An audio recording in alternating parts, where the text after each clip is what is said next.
Live stream के पहले ही दिन लड़के ने अपने हाथों से एक ऐसी गन बना दी जो गोलियां भर सकती थी और पक्षियों का शिकार भी कर सकती थी। नतीजा ये हुआ कि उसी दिन उसे पूछताछ के लिए पुलिस स्टेशन ले जाया गया। लेकिन कहानी यही नहीं रुकी। दूसरे दिन उसने अपने हाथों से रेनस्टॉर्म फ्लावर नीडल बना डाली और एक बार फिर उसे पुलिस स्टेशन ले जाया गया। तीसरे दिन पिछली गलतियों से सीख कर फैसला किया कि अब वो सिर्फ ड्राइंग की लाइव स्ट्रीम करेगा। लेकिन किस्मत को शायद कुछ और ही मंजूर था। इस बार उसके बनाए डॉलर इतने असली लगे कि मशीन भी पहचान नहीं पाई और इसी वजह से उसे सीधे एक छोटे से अंधेरे कमरे में बंद कर दिया गया। लगातार 3 बार पकड़े जाने और छोड़े जाने के बाद वो पूरे इंटरनेट पर मशहूर हो चुका था। अब सिर्फ नेटिजन्स ही नहीं बल्कि चीन की सरकार भी उस पर ध्यान देने लगी थी। उसके हाथों से बनाई गई ड्यूरेबल रोप को सिर्फ मिलिट्री ग्रेड ही नहीं बल्कि एयरक्राफ्ट कैरियर के अरेस्टिंग गियर के स्तर का बताया गया। यहाँ तक कि मछली पकड़ने के लिए बनाई गई उसकी ड्राइड फिश को एकेडमी ऑफ एग्रीकल्चरल साइंसेज ने कार्बन फाइबर जैसा बताया था। और आखिर में उसने एक 2 dimensional slim fitting head gear भी बना डाली। इस समय पूछताछ कक्ष के अंदर वह कैप्टन ली जियनबिंग के सामने बैठा था। कैप्टन का चेहरा बेहद गंभीर था। लड़के ने ईमानदारी से सिर झुकाया और अपनी गलती मान ली। उसने बताया कि उसका ऐसा कोई इरादा नहीं था, वह सिर्फ एक क्राफ्ट ब्लॉगर है। एक नेटिजन ने हैंडमेड गटलिंग गन देखने की इच्छा जताई थी, इसलिए उसने बस उसे बनाने की कोशिश की थी। लेकिन उसे खुद भी उम्मीद नहीं थी कि वह सच में बन जाएगी। उसका दावा था कि ये सब पूरी तरह एक एक्सीडेंट था। लेकिन ली जेनबिंग ने ठंडी आवाज में उसकी बात को खारिज कर दिया। उसे विश्वास नहीं हो रहा था कि कोई इंसान सिर्फ एक कोशिश में असली हथियार जैसी चीज बना सकता है। उसे शक था कि लड़का कहीं न कहीं से गन मेकिंग की ट्रेनिंग लेकर आया है। ये सुनकर लड़का बेचैन भी हुआ और खुद को गलत समझे जाने पर दुखी भी। उसने समझाया कि वह मशीनों और मैकेनिकल चीजों को बहुत जल्दी समझ लेता है। उसकी समझ तेज है, लेकिन वह झूठ बोलने की हिम्मत कभी नहीं करेगा। ली जैनबिंग कुछ देर तक चुप बैठा रहा। फिर उसने हाथ में मौजूद सोशल रिलेशंस रिपोर्ट को दोबारा देखा, साथ ही अपनी घड़ी पर नजर डाली। पूछताछ शुरू हुए पूरे 4 घंटे बीत चुके थे, लेकिन उसे लड़के की बातों में एक भी कमी या झूठ नहीं मिला था। धीरे धीरे उसके मन में एक सवाल उठने लगा, क्या ये लड़का सचमुच एक जीनियस है? यह सोचकर उसने हल्की सी सांस छोड़ी। आखिरकार उसने जांच खत्म करने का फैसला किया और लड़के को घर जाने की अनुमति दे दी। लेकिन जाते जाते उसने सख्त चेतावनी भी दी, अगली बार लाइव स्ट्रीम में फायर आर्म्स जैसी चीजों का जिक्र भी नहीं होना चाहिए, क्योंकि अगली बार मामला इतना आसान नहीं होगा। यह सुनकर लड़के ने तुरंत सिर हिलाया। उसने सीना थपथपाकर भरोसा दिलाया कि उसकी माँ ने बचपन से उसे समाज का जिम्मेदार सदस्य बनना सिखाया है। वह कभी कोई गैर कानूनी या अव्यवस्था फैलाने वाला काम नहीं करेगा। ली जेनबिंग ने अधीर होकर उसे जल्दी निकलने का इशारा किया, लेकिन साथ ही साफ कह दिया कि गाटलिंग गन अब पुलिस स्टेशन में ही रहेगी। यह सुनते ही लड़के का चेहरा उतर गया। आखिर उसने इसी चीज की मदद से 8,000 युआन लेकर एक बड़े आदमी को बांध दिया था। अब जब गटलिंग गन जब्त हो चुकी थी तो वो उस आदमी को क्या जवाब देगा? हालांकि हालात ऐसे थे कि चाहे उसे कई और जिंदगियां भी मिल जाएं, फिर भी वो अंकल हेड से अपनी चीज वापस मांगने की हिम्मत नहीं करता। इन सारी परेशानियों के बीच जब वह घर लौटा तब तक रात हो चुकी थी। उसने अपना फोन चालू किया और देखा कि फोन मैसेजों से भरा पड़ा है। लगभग हर कोई यही पूछ रहा था कि क्या वो बाहर आ गया है। ये देखकर उसके दिल में थोड़ी गर्माहट आ गई। उसे लगा कि दुनिया में अभी भी अच्छे लोग मौजूद हैं। लेकिन अगले ही पल उसकी ये सोच टूट गई। मैसेज स्क्रॉल करते हुए उसे एक वीडियो दिखाई दिया जिसमें उसे पुलिस द्वारा ले जाते हुए दिखाया गया था और वीडियो के ऊपर लिखा था कि क्राफ्ट ब्लॉगर असल में एक क्रिमिनल निकला। सबसे हैरानी की बात यह थी कि उस वीडियो पर 50,000 से ज्यादा लाइक्स थे, जो उसके अपने फॉलोअर से भी ज्यादा थे। ये देखकर लड़का बस कड़वी हंसी हंस सका। उसे समझ आ गया कि दुनिया में अच्छे लोग शायद उतने भी ज्यादा नहीं हैं। आखिरकार उसने फोन नीचे रखा और गहरी सांस छोड़ते हुए चुपचाप बैठ गया। 8,000 युआन की पेमेंट तो उससे पहले ही मिल चुकी थी और पैसा अब उसकी जेब में था। ऐसे में उसे वापस करने का कोई सवाल ही नहीं था। कुछ देर सोचने के बाद उसके दिमाग में अचानक एक आइडिया आया। अगर सब कुछ सही रहा तो वो अपने बड़े भाई के लिए उसका पेपर वर्जन बना देगा। कम से कम अगर क्वालिटी अच्छी हुई तो सामने वाले शिकायत भी नहीं करेगा। अगली सुबह वह सीधे गांव के सुपरमार्केट पहुंच गया। वहां उसने आंट लियू से एक पूरा डिब्बा क्राफ्ट पेपर मांगा। काउंटर पर बैठी आंट लियू उस समय फोन चला रही थी। उसे देखते ही उसने राहत की सांस ली। उसे लगा था कि लड़का अभी तक वापस नहीं आया होगा और वह उसके घर जाकर हालचाल पूछने वाली थी। यह सुनकर लड़का बस अजीब सी मुस्कान दे सका। उसने जल्दी से समझाया कि कल जो हुआ था वो सिर्फ एक गलतफहमी थी और अब सब कुछ ठीक है। इसके बाद उसने बात बदलने के लिए गुकाई के बारे में पूछ लिया। आंट लियो क्राफ्ट पेपर लेने गोदाम की तरफ चली गई और बड़बड़ाने लगी कि उसका बेटा पता नहीं किस काम में व्यस्त है। काफी समय से उसने घर पर एक फोन तक नहीं किया था। लड़के ने सिर हिलाया और सफलतापूर्वक विषय बदल दिया। असल में ल्यूशन का परिवार उसके घर के ठीक सामने रहता था। उनका बेटा गुकाई उससे 3 साल बड़ा था। पढ़ाई में शानदार, व्यवहार में आज्ञाकारी और हर मामले में आदर्श। कम से कम उसकी माँ तो हमेशा यही कहती थी कि गुकाई और उसमें जमीन आसमान का फर्क है। सुना था कि गुकाई इस समय क्योतो में काम कर रहा है और काफी अच्छा कर रहा है, घर लौटने के बाद लड़के ने अपना फोन सेट किया और वीडियो रिकॉर्ड करना शुरू कर दिया। अब वो आधिकारिक तौर पर हैंडमेड पेपर गाटलिंग गन बनाने वाला था। कल के अनुभव की वजह से आज का काम काफी आसान साबित हुआ। सबसे पहले उसने पेपर टिप स्पिनिंग टॉप से 6 रेवोल्यूशंस हटा दिए, फिर हीट सिंक तैयार किया, उसके बाद ग्लू लगाया, स्टील को मॉडिफाई किया और वेल्डिंग के साथ असेंबली पूरी की। ज्यादा समय नहीं बीता और सबसे मुश्किल हिस्सा पूरा हो गया। इसके बाद उसने एक ड्रिल खोलकर उसका ड्रिल बिट निकाल दिया, फिर ग्रिप के अंदर ट्रिगर इंस्टॉल किया। उसके बाद वायर वेल्डिंग, हैंडल असेंबली, टबिंग और मैगजीन को जोड़ने का काम शुरू हुआ। आखिर में उसने पूरी गटलिंग गन को काले रंग से पेंट कर दिया। कुछ बुलेट्स लोड करने के बाद उसने ट्रिगर दबाया और अगले ही पल पेपर गाटलिंग गन ने फायर करना शुरू कर दिया। काम पूरा होते ही उसने कुछ तस्वीरें खींची और ब्रदर बैंक को भेज दी। जवाब लगभग तुरंत आ गया। सामने वाला इस चीज को देखकर बेहद उत्साहित था। उसे यह पेपर वर्जन भी उतना ही शानदार लगा जितना कल वाला असली मॉडल। साथ ही उसने जल्दी से इसे शिप करने की सलाह दी, कहीं ऐसा ना हो कि यह भी फिर से जब्त कर लिया जाए। मैसेज पढ़ते ही लड़के ने एक पल भी बर्बाद नहीं किया। उसने तुरंत कुरियर से संपर्क किया और सामान भेज दिया। इसके बाद उसने हैंडमेड वीडियो को एडिट किया और इंटरनेट पर अपलोड कर दिया। उधर हेबे प्रोविंशियल पब्लिक सिक्योरिटी ब्यूरो का एक जूनियर ऑफिसर जाओ शाओफेंग उसी वीडियो को बड़ी गंभीरता से देख रहा था। यही वह अधिकारी था जिसने कल उसके गैटलिंग गन वाली लाइव स्ट्रीम सबसे पहले खोजी थी। उसे लगा था कि इस मामले से उसे बड़ा क्रेडिट मिलेगा, लेकिन आखिर में उसके हाथ कुछ भी नहीं लगा। यही वजह थी कि वह अंदर ही अंदर काफी परेशान था। अब जब भी उसे थोड़ा समय मिलता वह लड़के के अकाउंट पर नजर रखता रहता, और जैसे ही उसने पेपर गैटलिंग गन वाला नया वीडियो देखा वह तुरंत हरकत में आ गया। लेकिन दूसरी तरफ ली जैन-बिंग ने वीडियो पर सिर्फ एक नजर डाली। उसने हल्का सा भौहें सिकोड़ कर हाथ हिलाया और मामला वहीं खत्म कर दिया। उसके मुताबिक जब तक लड़का कोई बड़ी परेशानी पैदा नहीं कर रहा तब तक उसे छोड़ देना ही बेहतर था। असल में इस समय ली जैन-बिंग खुद एक बहुत बड़े सिरदर्द से जूझ रहा था। पिछली रात उसके अधिकार क्षेत्र में एक रॉबरी हुई थी और पीड़ित कोई साधारण व्यक्ति नहीं था।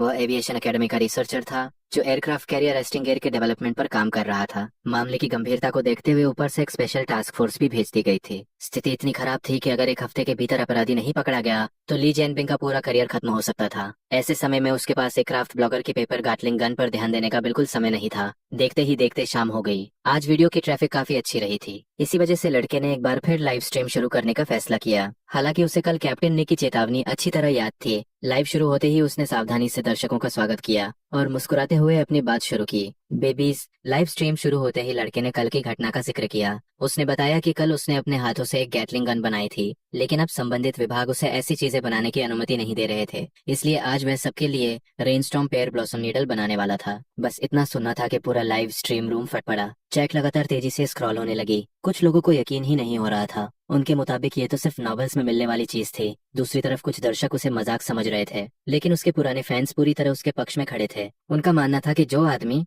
ऑरेंज ब्यूरो तक जा चुका हो उसके स्किल्स पर शक नहीं किया जा सकता। हर कोई एक ही बात कह रहा था, जल्दी से बनाकर दिखाओ। लड़का बिल्कुल शांत रहा। उसने पहले से तैयार आयरन शीट्स, कॉपर शीट्स और ट्यूबिंग को टेबल पर रखा। फिर उसने बताया कि इस रेनस्टॉर्म फ्लावर नीडल का डिजाइन एक गेम से लिया गया है। इसके बाद असली काम शुरू हुआ। सबसे पहले फैन शेप लोटस पेटल्स तैयार किए गए, फिर मेन शाफ्ट, हैंडल और नोजल का ऊपरी हिस्सा बनाया गया। उसने पूरे सिस्टम में 24 फायरिंग होल्स लगाए। इसके साथ नीडल कार्ट्रिज को हैंडल के अंदर इंस्टॉल किया गया। इतना ही नहीं, उसने एक ऑटोमेटिक रिपोजिशनिंग स्ट्रक्चर भी डिजाइन कर दिया, जिसकी मदद से पहली खेप के सिल्वर नीडल्स निकलने के बाद बाकी नीडल्स अपने आप रिपोजिशन होकर लगातार फायर कर सकती थी। धीरे धीरे पूरा डिवाइस आकार लेने लगा और कुछ ही देर बाद एक बेहद सुंदर और नाजुक रेनस्टॉर्म फ्लावर नीडल तैयार हो चुकी थी। लड़के ने उसे हाथ में उठाया और हंसते हुए खुद को तांगलान मास्टर घोषित कर दिया। ये देखकर लाइव स्ट्रीम के दर्शक पूरी तरह स्टंट रह गए। किसी को यकीन नहीं हो रहा था कि उसने सच में यह चीज बना दी है। कुछ लोग तो मजाक में उसे किसी दूसरे युग से आया हुआ इंसान तक कहने लगे, लेकिन अब सभी की एक ही मांग थी, उसे चलाकर दिखाओ।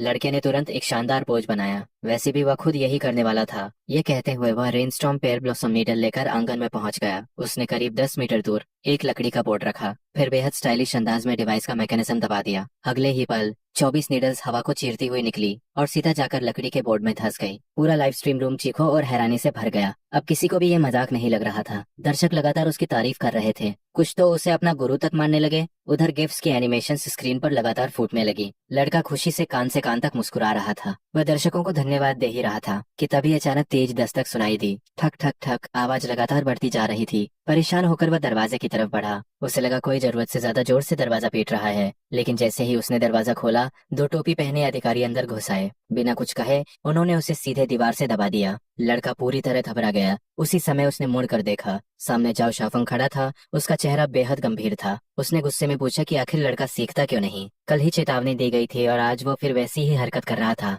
ये सुनकर लड़का तुरंत अपनी सफाई देने लगा। उसने कहा कि वह बिल्कुल निर्दोष है। कल कैप्टन ली ने सिर्फ फायर आर्म्स न बनाने को कहा था और उसने आज कोई गन नहीं बनाई। लेकिन जाओ शाफिंग उसकी बात सुनने के मूड में नहीं था। उसके लिए यह भी एक खतरनाक वेपन ही था। उसने तुरंत सबूत जब्त करने और उसे साथ चलने का आदेश दिया। यह पूरा नजारा अभी भी लाइव स्ट्रीम में चल रहा था और इसी वजह से लाइव की पॉपुलैरिटी एक बार फिर आसमान छूने लगी। दर्शकों को तो जैसे नया मनोरंजन मिल गया था। कुछ लोग मजाक कर रहे थे कि स्ट्रीमर दूसरी बार गिरफ्तार हो गया। कुछ का कहना था कि अधिकारी उसके पीछे ही पड़े हुए हैं, तो कुछ लोग उसके लिए जेल की 3 टाइम की मुफ्त खाने की व्यवस्था होने पर बधाई दे रहे थे। उधर जाओ शाओफेंग ने आखिरकार उसे छोड़ा और सीधे उसके फोन की तरफ बढ़ा। लड़के ने कैमरे की तरफ देखते हुए दर्शकों से इंतजार करने को कहा, लेकिन अगले ही पल लाइव स्ट्रीम बंद कर दी गई। इसके बाद रेनस्टॉर्म पेयर ब्लॉसम नीडल को सबूत के तौर पर जब्त किया गया और लड़का चुपचाप पुलिस की गाड़ी में बैठ गया। कुछ देर बाद वो फिर से पुलिस स्टेशन के पूछताछ कक्ष में मौजूद था। इस बार उसके कंधे झुके हुए थे और चेहरा पूरी तरह बेबस लग रहा था। वो अधिकारियों को समझाने की कोशिश कर रहा था। उसके मुताबिक वो सिर्फ अपने व्यूअर्स के लिए कुछ नया और मजेदार बनाना चाहता था। उसने कहा कि यह तो एक फिक्शनल वेपन है, ना तो वो इसके बारे में ज्यादा जानता है और न ही उसका कोई गलत इरादा था। साथ ही उसने याद दिलाया कि कल कैप्टन ली ने सिर्फ गन्स बनाने से मना किया था, इस चीज के बारे में तो कुछ कहा ही नहीं गया था। उसकी बात सुनकर जाओ शाओफेंग का चेहरा और कड़ा हो गया। उसे ऐसा लगा जैसे लड़का उल्टा पुलिस को ही गलत साबित करने की कोशिश कर रहा हो। लड़का तुरंत घबरा गया और अपनी बात वापस लेने लगा। उसी समय स्टाफ एक टेस्ट रिपोर्ट लेकर अंदर आया। जाओ शाओफेंग ने रिपोर्ट खोली और जैसे ही उसकी नजर नतीजों पर पड़ी, उसका चेहरा काला पड़ गया। रिपोर्ट के अनुसार ये रेनस्टॉर्म पेयर ब्लॉसम नीडल बेहद खतरनाक थी। इसकी मारक क्षमता लगभग सर्विस पिस्टल के बराबर थी। कुछ क्षणों के लिए पूरा कमरा शांत हो गया। जाओ शाओफेंग रिपोर्ट को घूरता रह गया। उसे समझ नहीं आ रहा था कि आखिर एक साधारण क्राफ्ट ब्लॉगर ऐसी चीजें कैसे बना सकता है। और पहली बार उसके मन में ली जेनबिंग की पिछली जांच को लेकर भी शक पैदा होने लगा। पूछताछ के दौरान जाओ शाओफेंग ने उससे पूछा कि ब्लॉगर बनने से पहले वह क्या करता था। लड़के ने बिना झिझक बताया कि वह आज ही ग्रेजुएट हुआ है। उससे पहले वह सिर्फ एक स्टूडेंट था। यह सुनकर जाओ शाओफेंग कुछ देर के लिए चौंक गया। उसे याद आया कि लड़के ने मैकेनिकल इंजीनियरिंग की पढ़ाई की थी। ऐसे में उसके लिए नौकरी ढूंढना मुश्किल नहीं होना चाहिए था। फिर वो यह सब करने की जगह क्राफ्ट ब्लॉगर क्यों बन गया। बस इतना सुनना था कि लड़का अचानक उत्साहित हो गया। उसे लगा आखिर किसी ने सही सवाल पूछा है। उसने कहना शुरू किया कि सामने वाला जरूर ग्रेजुएशन के बाद सीधे सिस्टम में चला गया होगा और कभी नौकरी ढूंढने नहीं निकला होगा। फिर उसने आज के जॉब मार्केट की पूरी कहानी सुनानी शुरू कर दी। उसके मुताबिक कंपनियां जॉब पोस्टिंग में 6,000 की सैलरी लिखती है, लेकिन इंटरव्यू के बाद बात सीधे 3,000 पर आ जाती है। ऊपर से परफॉर्मेंस बोनस के नाम पर अलग बहाने बनाए जाते हैं। और सबसे बुरी बात तो यह थी कि कंपनी ने उससे 2 घंटे तक इंटरव्यू लेने के बाद पूछा था कि क्या वह सिर्फ पैसे कमाने के लिए काम करना चाहता है। इतनी शिकायतें उसके दिल में जमा थी कि मौका मिलते ही सब बाहर आने लगी। वो लगातार बोलता गया और जितना बोलता गया उतना ही ज्यादा एक्साइटेड होता गया। आखिरकार जाओ शाओफेंग को बीच में रोकना पड़ा। उसने जल्दी से उसे चुप कराया और कहा कि अब उसे सब समझ आ गया है। इसके बाद उसने आखिरी बार चेतावनी दी कि वह भविष्य में ऐसी चीजों को हाथ न लगाए। फिर उसने एक दस्तावेज सामने रख दिया, सिर्फ साइन करो और घर जाओ। लड़के के पास कोई विकल्प नहीं था। उसे मजबूरी में साइन करना पड़ा। हालांकि उसके मन में अभी भी एक उम्मीद बाकी थी। वह रेनस्टॉर्म पेयर ब्लॉसम नीडल वापस मांगना चाहता था। आखिर उसे बनाने में काफी मेहनत लगी थी, लेकिन जाओ शाओफेंग ने उसकी आंखों में चल रहे विचार पढ़ लिए। उसने साफ शब्दों में कह दिया कि उस सामान के बारे में सोचना भी मत। वह बहुत खतरनाक है और उसे किसी भी हालत में वापस नहीं दिया जाएगा। इस तरह उसकी दूसरी मास्टरपीस भी जब्त कर ली गई। उसी समय ली जेनबिंग तेजी से अंदर आया, लेकिन जैसे ही उसकी नजर लड़के पर पड़ी, वह कुछ क्षणों के लिए रुक गया। कल ही यह लड़का यहाँ आया था और आज फिर सामने खड़ा था। इससे पहले कि लड़का कुछ कहता, जाओ शाओफेंग ने पूरा मामला संक्षेप में बता दिया। सब सुनने के बाद ली जेनबिंग ने गंभीर आवाज में कहा कि आगे से उसे ज्यादा सावधान रहना चाहिए। फिर उसने उसे तुरंत घर जाने के लिए कह दिया। बात खत्म होते ही वो जल्दी जल्दी वहाँ से निकल गया। ऐसा लग रहा था जैसे किसी बहुत बड़े काम में व्यस्त हो। लड़के ने इस बात पर ज्यादा ध्यान नहीं दिया। वह सीधे घर लौट आया। हालांकि लगातार 2 क्रिएशंस जब्त होने की वजह से वह थोड़ा निराश जरूर था, लेकिन दूसरी तरफ उसकी पॉपुलैरिटी लगातार बढ़ रही थी और यही बात उसके लिए किसी छिपे हुए आशीर्वाद जैसे थी। खुश होकर उसने अपने अकाउंट पर एक अपडेट पोस्ट किया। उसने बताया कि कल वह एक बिल्कुल नॉर्मल लाइव स्ट्रीम करने वाला है। इसके बाद वह आराम से सोफे पर लेट गया और फोन स्क्रॉल करने लगा। उसे बिल्कुल अंदाजा नहीं था कि एक खतरनाक मुसीबत धीरे धीरे उसकी तरफ बढ़ रही है। उधर उसी समय उत्तरी प्रांत के बाहरी इलाके वाले नेशनल हाईवे पर एक जबरदस्त पीछा चल रहा था। कई पुलिस गाड़ियां एक टूटी फूटी मिनीवान का पीछा कर रही थी। वैन के अंदर बैठे अपराधी एक्सेलरेटर पूरी ताकत से दबा रहे थे, लेकिन इसके बावजूद पीछे की पुलिस गाड़ियां लगातार करीब आती जा रही थी। हालात बिगड़ते देख अपराधियों ने एक खतरनाक फैसला लिया। उन्होंने वैन को अचानक मोड़ा और पास के एक रेजिडेंशियल एरिया में घुस गए। काफी देर तक गलियों में भागने के बाद उन्होंने नियंत्रण खो दिया। वैन पलट गई, लेकिन वे रुके नहीं। वे किसी तरह निकलकर पास के एक घर के आंगन में घुस गए। अब उनके पास भागने का कोई रास्ता नहीं बचा था। उनकी आखिरी उम्मीद सिर्फ कहीं छिपना था। उधर घर के अंदर बैठा लड़का दूर से आती पुलिस सायरनों की आवाज सुन रहा था। आवाज इतनी तेज थी कि उसे लगा कम से कम 3 पुलिस गाड़ियां आसपास मौजूद है। उसे हैरानी हुई कि आखिर किस तरह के अपराधियों को पकड़ने के लिए इतनी बड़ी टीम भेजी गई है, लेकिन उसने ज्यादा ध्यान नहीं दिया। वह आराम से फोन चलाता रहा। कुछ मिनट बाद उसे एक अजीब बात महसूस हुई। सायरन की आवाज लगातार और करीब आती जा रही थी। जितना वह सुन रहा था उतना ही बेचैन होता जा रहा था। अचानक उसके मन में एक डरावना ख्याल आया। कहीं ऐसा तो नहीं कि पुलिस ने अपना फैसला बदल दिया हो और अब उसे फिर से गिरफ्तार करने आ रही हो। यह सोचकर वह तुरंत उठ खड़ा हुआ। सच्चाई जानने के लिए वह बाहर जाने लगा, लेकिन जैसे ही उसने दरवाजा खोला उसकी सांस अटक गई। एक ठंडी डैगर सीधे उसकी गर्दन पर लगी हुई थी। सामने खड़ा अपराधी उसे घूर रहा था। उसने धमकी दी कि अगर उसने जरा सी भी आवाज निकाली तो वह उसे तुरंत मार देगा। लड़के ने बिना विरोध किए दोनों हाथ ऊपर उठा दिए। उसने तुरंत अपराधी की बात मान ली। उसी समय बाहर मौजूद एक व्यक्ति घर के अंदर घुसने वाला था, लेकिन यह दृश्य देखते ही वह रुक गया। उसने दांत भींचे और अंदर मौजूद अपराधी को चेतावनी दी। घर पूरी तरह घेर लिया गया है, बेहतर होगा कि वह अभी आत्मसमर्पण कर दे। लेकिन अपराधी के चेहरे पर सिर्फ अंधेरा और हताशा थी। उसके लिए सरेंडर करना मौत के बराबर था। उसने साफ कह दिया कि उसके पास एक हॉस्टेज है। अगर पुलिस चाहती है कि लड़का जिंदा रहे तो उसे तुरंत एक गाड़ी दी जाए और सुरक्षित निकलने का रास्ता बनाया जाए, वरना वो उसी समय हॉस्टेज को मार देगा। बाहर खड़े ली जैनबिंग ने यह सब शांत चेहरे के साथ सुना, लेकिन उसके चेहरे पर एक अजीब सा भाव उभर आया। अगले ही पल उसने अपने पास खड़े टीम मेंबर्स की तरफ देखा और बेहद शांत आवाज में आदेश देना शुरू किया। बाहर खड़े ली जैनबिंग ने अपराधी की मांग मानने का फैसला किया। उसने सबसे पहले उसके कहे अनुसार एक गाड़ी तैयार करवाने का आदेश दिया, लेकिन असल में यह सिर्फ समय खरीदने की चाल थी। साथ ही स्नाइपर को सही पोजीशन लेने का मौका भी दिया जा रहा था। उधर घर के अंदर लड़का भी खाली नहीं बैठा था। वह लगातार सोच रहा था कि खुद को कैसे बचाया जाए। उसे पता था कि इस समय तक वो अपराधी के लिए उपयोगी हॉस्टेज था, लेकिन अगर वो गाड़ी तक पहुंच गया तो उसके जिंदा बचने की संभावना बहुत कम हो जाएगी। आखिर वह अपनी जान किसी अपराधी की इंसानियत के भरोसे नहीं छोड़ सकता था। कुछ देर बाद बाहर से फिर आवाजें आने लगी। पुलिस ने गाड़ी तैयार कर दी थी। लड़के ने अपराधी की बाह को गौर से देखा जो उसकी गर्दन के चारों तरफ लिपटी हुई थी। उसी पल उसे एहसास हुआ यही मौका है। अगले ही क्षण अपराधी उसे दरवाजे की तरफ धकेलते हुए आगे बढ़ा। लड़के की आंखें सिकुड़ गई। उसने अचानक अपना दायां हाथ उठाया, फिर बेहद सटीक तरीके से एनेस्थेटिक वाली सुई अपराधी पर इस्तेमाल कर दी। अचानक हुए दर्द से अपराधी चीख पड़ा। उसकी पकड़ तुरंत ढीली हो गई, लेकिन लड़के ने उसे संभलने का मौका नहीं दिया। उसने फौरन अपराधी का दूसरा हाथ पकड़ लिया और पूरी ताकत से उसकी बाह को डिसलोकेट कर दिया। एक और दर्द भरी चीख पूरे घर में गूंज उठी। बाहर मौजूद ली जैनबिंग और बाकी अधिकारी ये आवाज सुनते ही घबरा गए। उन्हें लगा अंदर कुछ बड़ा हो गया है। उन्होंने तुरंत लोगों को दीवार पार करने और कार्रवाई की तैयारी करने का आदेश दे दिया, लेकिन घर के अंदर स्थिति पूरी तरह बदल चुकी थी। लड़का पूरी शांति से अपराधी की बाह मरोड़ रहा था। फिर उसने आराम से पास पड़ी मजबूत रस्सी उठा ली। उसी रस्सी से उसने अपराधी को कसकर बांधना शुरू कर दिया। अपराधी दर्द और गुस्से से पागल हो रहा था।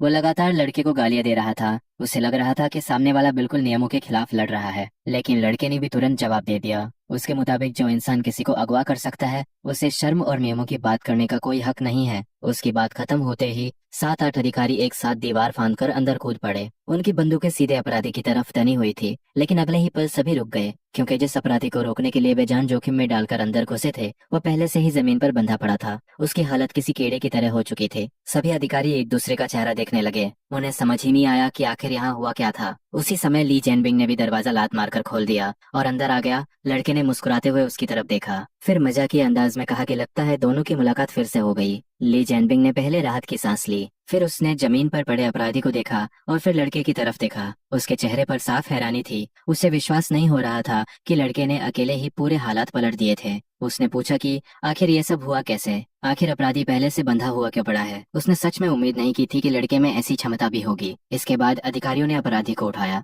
ली जैनबिंग ने अपने साथियों को आदेश दिया कि उसे तुरंत गाड़ी में डालकर ले जाया, लेकिन जाते जाते अपराधी ने गुस्से से लड़के को घूरा। उसने दांत पीसते हुए धमकी दी कि अगर वह कभी बाहर निकला तो सबसे पहले उसी को मारेगा। लड़का भी पीछे हटने वालों में से नहीं था। उसने तुरंत पलटकर जवाब दिया। ये देखकर अपराधी और ज्यादा भड़क गया। उसने ली जैनबिंग से शिकायत तक कर डाली कि लड़का पुलिस का भी सम्मान नहीं करता, लेकिन ली जैनबिंग ने उसकी बात को पूरी तरह नजरअंदाज कर दिया। उसने बस हाथ हिलाया और अधिकारियों को अपराधी को जल्दी ले जाने का आदेश दिया। इसके बाद उसकी नजर फिर लड़के पर गई और उसने आधी मुस्कान के साथ कहा कि लगता है इस बार भी उसे पुलिस स्टेशन चलना पड़ेगा। हालांकि इस बार स्थिति अलग थी। वह आरोपी नहीं बल्कि गवाह था। ली जैनबिंग ने मजाक में भरोसा दिलाया कि इस बार कम से कम उसे चाय जरूर मिलेगी और बयान खत्म होने के बाद उसे वापस घर भी छोड़ दिया जाएगा। कुछ देर बाद वे सभी पुलिस स्टेशन पहुंच गए। अपराधी को सीधे इंटेरोगेशन रूम में ले जाया गया, जबकि ली जैनबिंग खुद लड़के का बयान लेने बैठ गया। पूछताछ ज्यादा लंबी नहीं चली। मुख्य रूप से उससे पूरी घटना का क्रम पूछा गया। कैसे अपराधी घर में घुसा, कैसे उसने हॉस्टेज बनाया और कैसे आखिरकार वो खुद को बचाने में सफल हुआ। जब जाओ शाफंग ने सुना कि लड़के ने अपराधी को नर्व अटैक और एनेस्थेटिक की मदद से काबू किया था तो वह भी हैरान रह गया। उसे बिल्कुल उम्मीद नहीं थी कि लड़का इतनी हिम्मत और सूझबूझ दिखाएगा। बयान पूरा होने के बाद उसने उसकी काफी तारीफ की, फिर कहा कि थोड़ी देर में उसे घर भेज दिया जाएगा। अब जब लड़के को यकीन हो गया कि इस बार वो सस्पेक्ट नहीं है तो उसकी हिम्मत बढ़ गई। उसने तुरंत एक सवाल पूछ डाला। वह जानना चाहता था कि आखिर वो अपराधी कौन था और क्या वह जल्दी जेल से बाहर आ सकता है, क्योंकि उसे बदले की धमकी अब भी याद थी। यह सुनकर सामने बैठे अधिकारी ने शांत स्वर में जवाब दिया, उसे चिंता करने की कोई जरूरत नहीं है, क्योंकि वह आदमी इतनी आसानी से बाहर आने वाला नहीं था। जाओ शाफंग ने मेरे कंधे पर हाथ रखा और मुस्कुराते हुए बताया कि जिस अपराधी को पकड़ा गया है उसने कुछ दिन पहले एक रिसर्चर को लूटा था। मामला काफी गंभीर था, ऐसे अपराध के लिए उसे निश्चित रूप से भारी सजा मिलने वाली थी। यह सुनकर मेरे मन का बोझ थोड़ा हल्का हो गया। कम से कम अब बदले की चिंता करने की जरूरत नहीं थी। इसके बाद जाओ शाओफेंग मुझे घर छोड़ने के लिए साथ लेकर बाहर निकल गया, लेकिन जैसे ही हम दोनों पुलिस स्टेशन के लॉबी तक पहुंचे, एक अधिकारी तेजी से भागता हुआ हमारे पास आया। उसने घबराहट में हमें रोक लिया। उसके अनुसार अपराधी को बांधने वाली रस्सी में समस्या आ गई थी। काफी कोशिशों के बाद भी वो खुल नहीं रही थी, इसलिए उसे मेरी मदद चाहिए थी। मैंने लापरवाही से हाथ हिलाया। मेरे हिसाब से अगर रस्सी नहीं खुल रही थी तो उसे काट देना चाहिए था। वैसे भी अब मुझे उस रस्सी की कोई जरूरत नहीं थी, लेकिन अधिकारी ने तुरंत बताया कि उन्होंने काटने की कोशिश की थी मगर रस्सी कट ही नहीं रही थी। इसी वजह से वे लोग मुझे वापस बुलाने आए थे। ये सुनते ही मुझे अचानक एक बात याद आई। जिस स्टील वायर रोप का इस्तेमाल मैंने किया था वह कोई साधारण रस्सी नहीं थी, वो उसी स्पेशल स्टील वायर से बनाई गई थी जिसे मैंने पहले अपने एक्सपेरिमेंट्स के दौरान तैयार किया था। ऊपर से अपराधी को बांधते समय मैंने एक खास नॉट भी लगाया था ताकि वो भाग न सके। यह याद आते ही मेरे दिल की धड़कन तेज हो गई। उसे समझ आ गया कि अब समस्या क्या है। उधर इंटेरोगेशन रूम के अंदर ली जैनबिंग पहले से ही रस्सी से जूझ रहा था। उसका धैर्य लगभग खत्म हो चुका था। जैसे ही उसने मुझे अंदर आते देखा, उसने झुंझलाकर पूछा कि आखिर मैंने इतनी मजबूत स्टील वायर रोप का इस्तेमाल क्यों किया था। उसे लग रहा था जैसे मैं अपराधी के भागने के डर से जरूरत से ज्यादा तैयारी करके बैठा था। उसने तुरंत मुझे रस्सी खोलने का आदेश दिया। मैंने हल्की सी मुस्कान के साथ आगे कदम बढ़ाया। फिर कुछ ही सेकंड में वह नॉट खोल दिया जिसने इतने लोगों को परेशान कर रखा था। इसके बाद मैंने समझाया कि एक नॉट मैंने खुद डिजाइन किया था और आम लोगों के लिए इसे खोलना लगभग नामुमकिन था। ली जैनबिंग ने राहत की सांस ली, फिर जल्दी से मुझे वहां से जाने को कहा। उसके मुताबिक मेरी बनाई हुई चीजें पहले ही काफी सिरदर्द बन चुकी थी। मैंने तुरंत सिर हिलाया और वहां से निकल गया। घर पहुंचते ही मैं सीधे सो गया। इतनी भागदौड़ के बाद शरीर पूरी तरह थक चुका था। जब मेरी आंख खुली तब अगली रात के 2 बज चुके थे। मैंने आदतन अपना फोन उठाया और जैसे ही वीडियो के आंकड़े देखे मेरी आंखें चमक उठी। कल की रेनस्टॉर्म पेयर ब्लॉसम नीडल वाली वीडियो 1.5 मिलियन व्यूज पार कर चुकी थी। मैं खुशी से लगातार स्क्रीन स्क्रॉल करने लगा। पहली बार मुझे वायरल होने का असली एहसास हो रहा था और सच कहूँ तो ये एहसास शानदार था। लेकिन तभी मेरे दिमाग में एक और बात आई। मैंने अपने सिस्टम से पूछा कि कल इस्तेमाल की गई रस्सी आखिर थी क्या। अगले ही पल जवाब सामने आ गया। वो एक अल्ट्रा स्ट्रॉन्ग और हाई टफनेस रोप थी, जिसे लोगों को बांधने, भारी सामान खींचने और दूसरे कठिन कामों के लिए सबसे बेहतरीन विकल्प बताया गया। ये सुनकर मैं कुछ पल के लिए चुप हो गया। यही वजह थी कि मुझे ये सिस्टम कभी कभी अजीब लगता था। इसके जवाब हमेशा जरूरत से ज्यादा सीधे और अटपटे होते थे। मैंने सिर हिलाया और सिस्टम से वैसी ही एक और रस्सी खरीद ली।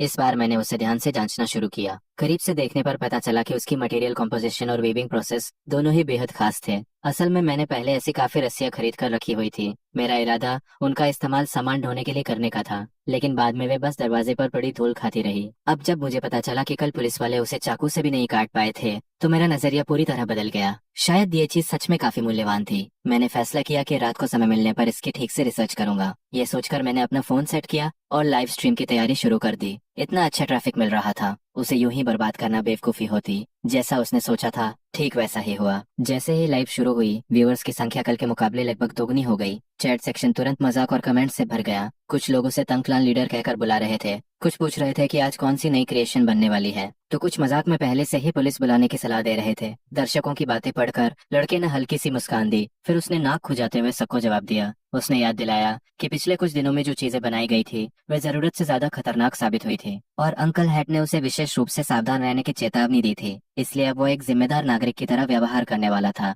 ऐसी चीजें दोबारा नहीं बनाई जाएंगी, कम से कम फिलहाल तो बिल्कुल नहीं। उसकी बात सुनते ही पूरा लाइव स्ट्रीम रूम हंसी से भर गया। दर्शक लगातार उसे उकसा रहे थे। कुछ लोग कह रहे थे कि डरने की कोई जरूरत नहीं है और उसे वही पुराने खतरनाक एक्सपेरिमेंट्स जारी रखने चाहिए। तो कुछ मजाक में कह रहे थे कि अगर क्राफ्टिंग नहीं करनी तो सिंगिंग, डांसिंग, कैलीग्राफी या पेंटिंग ही करके दिखा दे। कई लोगों का मानना था कि जो इंसान इतनी शानदार हैंडमेड क्रिएशंस बना सकता है उसकी ड्राइंग स्किल्स भी जरूर कमाल की होंगी। इसी बीच चैट में एक अलग तरह का कमेंट दिखाई दिया। उस व्यक्ति ने तंज कसते हुए पूछा कि अगर स्ट्रीमर सच में इतना प्रतिभाशाली है तो हाथ से पैसे बनाकर क्यों नहीं दिखाता। यह कमेंट बाकी लोगों को तुरंत अजीब लगा, क्योंकि साफ दिखाई दे रहा था कि सामने वाला जानबूझकर परेशानी खड़ी करना चाहता है। उस व्यक्ति का नाम सनहाव था। वह एक अमीर परिवार का रिच सेकंड जनरेशन लड़का था। दिन भर इंटरनेट पर घूमना और दूसरों को नीचा दिखाना उसका शौक था। उसे हमेशा लगता था कि दुनिया में उसके अलावा बाकी सभी लोग बेकार है। और जब उसने इस लाइव स्ट्रीम का नारा देखा कि यहाँ कुछ भी बनाया जा सकता है तो उसकी दिलचस्पी और बढ़ गई। वो लगातार उकसाने लगा, अगर सच में कुछ भी बना सकते हो तो पैसे बनाकर दिखाओ। यह पढ़कर लड़का मुस्कुराया। उसने चुनौती स्वीकार कर ली।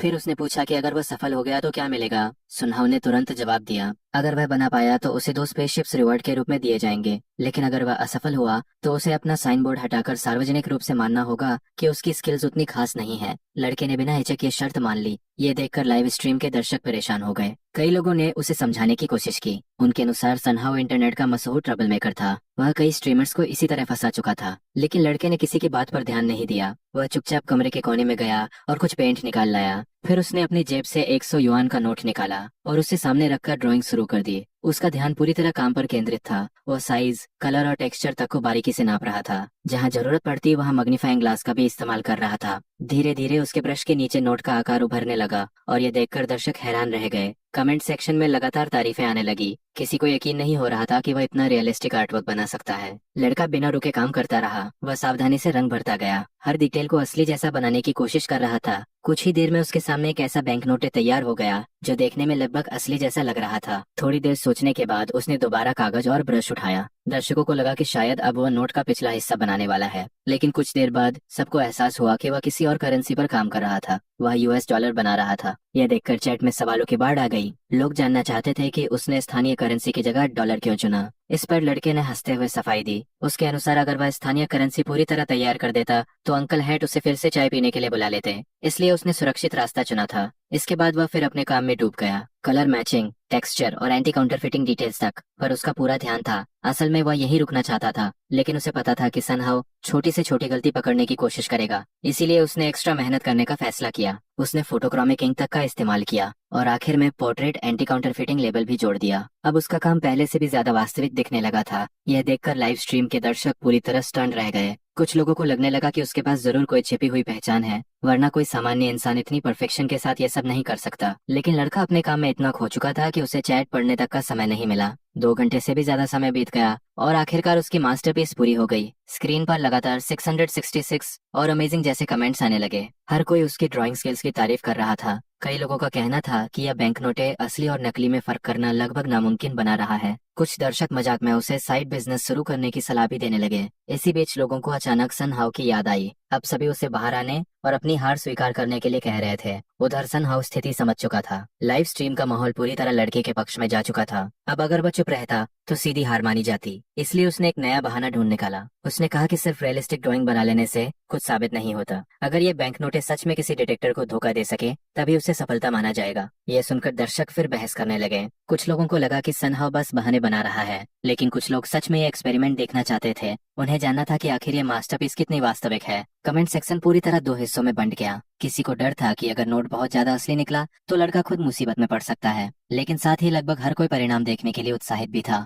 ये सब पढ़कर लड़का खुद भी थोड़ा लालायित हो गया। आखिरकार उसने फैसला कर लिया, अगर दर्शक देखना चाहते हैं तो वह टेस्ट जरूर करेगा। यह कहते हुए उसने हाथ से बनाई हुई यूएस डॉलर बिल उठाई और सीधा गांव के प्रवेश द्वार पर मौजूद सुपरमार्केट की तरफ निकल पड़ा। रास्ते भर उसके मन में सिर्फ एक सवाल घूम रहा था, क्या ल्यूशन की money detector machine US dollar को पहचान पाएगी या नहीं। कुछ देर बाद वह लाइव स्ट्रीम चालू रखते हुए सुपरमार्केट पहुंच गया। उस समय ल्यूशन अपने कंप्यूटर पर आराम से कोई ड्रामा देख रहा था। जैसे ही उसने लड़के को फोन लेकर अंदर आते देखा, उसके चेहरे पर मुस्कान आ गई। सुपरमार्केट पहुंचते ही ल्यूशन ने मुस्कुराकर पूछा कि क्या सुये फिर से लाइव स्ट्रीम कर रहा है। लड़के ने सीधे मुद्दे पर आते हुए पूछा कि क्या उनकी money detector machine US dollar को पहचान सकती है। साथ ही उसने थोड़ी देर के लिए मशीन उधार भी मांग ली। ल्यूशन ने बिना झिझक हमें भर दी। उसने गर्व से बताया कि ये कोई साधारण मशीन नहीं है, इसे खरीदने में काफी पैसा लगा था और यह कई देशों की करेंसीज को पहचान सकती थी। यह सुनते ही लड़के की आंखें चमक उठी। उसने तुरंत कैमरा मनी डिटेक्टर की तरफ घुमा दिया, फिर दर्शकों को बताया कि अब असली टेस्ट शुरू होने वाला है। अगले ही पल उसने अपने हाथ से बनाई हुई यूएस डॉलर बिल मशीन में डाल दी।